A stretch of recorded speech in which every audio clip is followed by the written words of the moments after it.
Les raisons pour réduire sa consommation d'alcool sont nombreuses. Bien, parce que j'ai pas aimé quand j'en ai bu trop. Fait qu'à un moment donné, j'ai décidé que j'en prenais plus. J'ai décidé de prendre soin de ma santé puis de faire attention à l'alcool et au sucre aussi. Pour répondre à cette demande, l'offre de boissons sans alcool s'est multipliée au cours des dernières années. Bien, avant, on avait une petite section en arrière, puis là, justement, tout ce que vous voyez ici, bien, on l'a fait cette année parce qu'il y avait trop de demandes. Avec des ventes de près de 200 millions de dollars, l'achat de boissons non alcoolisées au pays a grimpé de 24 % au cours de la dernière année. C'est à Montréal où il s'en vend le plus, suivi de Toronto et de Vancouver. Avec sa boutique qui s'y consacre, Marie-Lou Lapointe surfe sur cette vague de popularité. Bien, joyeuse fête!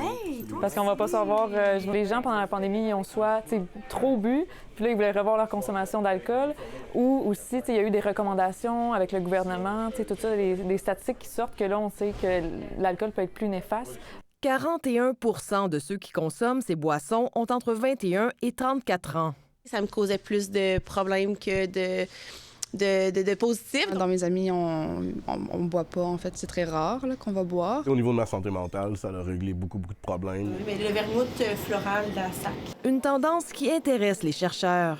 Le temps d'écran, la diminution du temps de socialisation entre jeunes qui serait liée non seulement à la diminution de la consommation d'alcool, mais aussi du cannabis, d'autres drogues. Une manne pour ceux qui vendent des boissons non alcoolisées, comme ce distillateur. C'est rendu pas mal 80 % de nos ventes en ce moment, les produits qui sont sans alcool.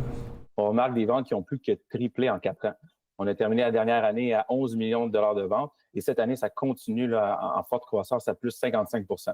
En revanche, la SAQ remarque une légère baisse des ventes d'alcool au cours de la même période.